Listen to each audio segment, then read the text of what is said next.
السلام علیکم پیارے ناظرین، سراج ٹیم میں خوش آمدید۔ پیارے ناظرین، سعودی حکومت نے ایک بار پھر سے ایک ایسے گھٹیا کارنامہ کر دیا جس کی وجہ سے کفار بہت زیادہ خوش ہوں گے اور سعودی حکومت پر پہر کرتے رہیں گے، لیکن مسلمانوں کو بہت زیادہ غمزدہ کر دیا ہے۔ پیارے ناظرین، جب بھی سعودی حکومت کا دور پرنس محمد بن سلمان کے ہاتھ میں آ چکی ہے، تب سے یہ کفاروں کو خوش کرتا ہے اور مسلمانوں کو غمزدہ کرتے ہیں۔ ایسے کارنامے کرتے ہیں جو کہ اسلام کے مخالف ہوتے ہیں، کیونکہ سعودی ایک ایسی جگہ ہے جہاں پر مکہ مدینہ ہے۔ پیارے ناظرین، وہاں پر سینما کھول دے گئے، فحاشی کی تمام چیزیں کھول دے گئے، لیکن ایک چیز بچی تھی جو کہ شراب۔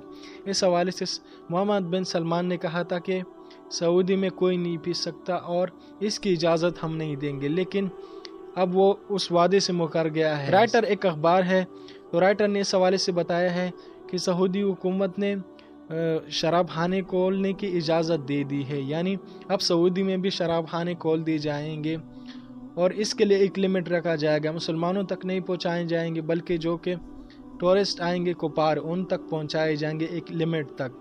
تو اس طرح وہاں پر بھی یعنی مکہ اور مدینہ کی قریب دکانیں کھول دیے جائیں گے شراب خانوں کے۔ یعنی پہلے اس نے وعدہ کیا تھا کہ سعودی میں کبھی شراب خانے نہیں کھولے جائیں گے، لیکن اب اپنے مفاد کے لیے اور ٹورزمز کو خوش کرنے کے لیے اس نے شراب خانے کھول دیے۔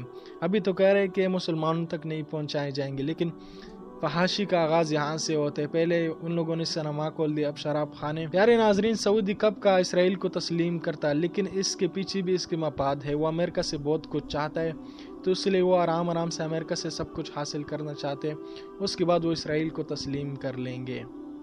تو آپ لوگ اس بارے میں کیا رائے رکھتے ہو؟ کامنٹ سیکشن میں ضرور بتانا۔ ملتے ہیں کسی اور ویڈیو میں، تب تک کے لیے اللہ حافظ۔